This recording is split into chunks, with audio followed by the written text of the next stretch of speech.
We ignore at our peril the dead who walk among us, jostle us, constrain us, and enable us. Traces of the dead surround us. The dead have made things, broken things, planted things, and killed things. The sum total of their actions and thoughts, along with what we have added and what nature has provided, constitutes our world. Our societies, economies, politics, and cultures are composed mostly of what the dead have done. We, like our world, are their progeny. Subtract the works of the dead, and the world would be diminished and unrecognizable.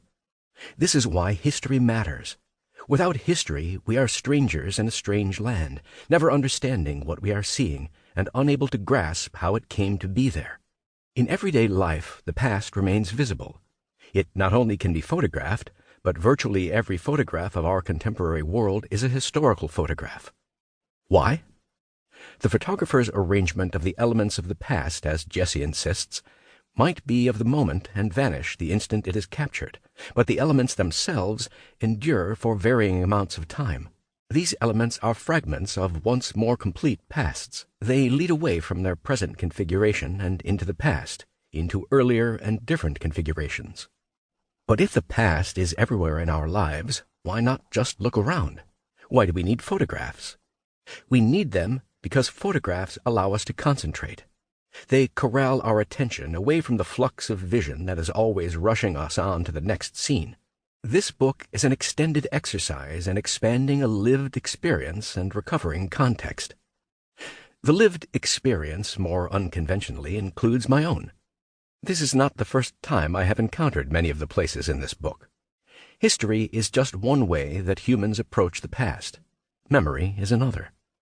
The personal does not belong in all histories, but I think it belongs in this one. I have several techniques not wholly compatible for using photographs. Some are more elliptical than others. I excavate, I dismember, and I associate. What I do with the photograph determines how a chapter unfolds. When I excavate, I usually concentrate on digging down into a particular place. In others, I follow the references I find in the image. I can move far from the site of a given photograph. Just as Jesse sometimes employed a drone to take a photograph, sometimes my views can hover above the photograph's subject as I seek a panoramic view. The result is that the chapters, like photographs, are not all of a kind. The asymmetry arises from the technique. The premise of my excavation is that a modern photograph represents the temporal top layer of a sedimentary construction that extends below it.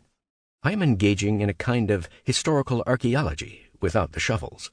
Going through the sediments yields a history.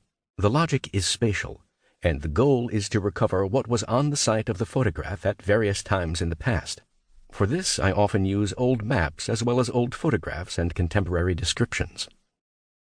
No sedimentary layer is pure. All around us are erratics, as geologists call deposited materials transported by glaciers from somewhere else. Space, the site captured in the photograph, always reflects time. When viewers concentrate on a particular space, they inevitably move backward in time.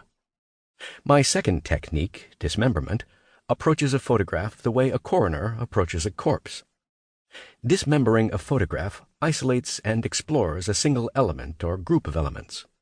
Coroners use parts of the body or alien objects present in the body to construct a larger story, a history of what turned a body into a corpse. The disease, the bullet, the split cranium, all point to things beyond the body itself. Similarly, isolating and following the elements in a photograph can carry me to other places and to people connected to but separate from the places I am describing.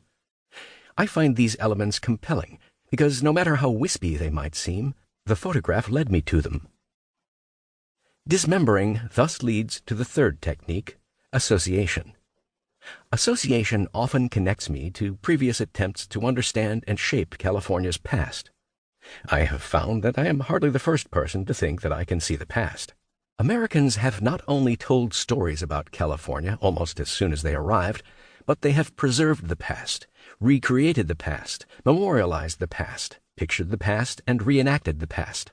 All of these activities claim a visualized past in order to shape a future. The mythic stories of California are like the fogs at Point Reyes, where this book begins.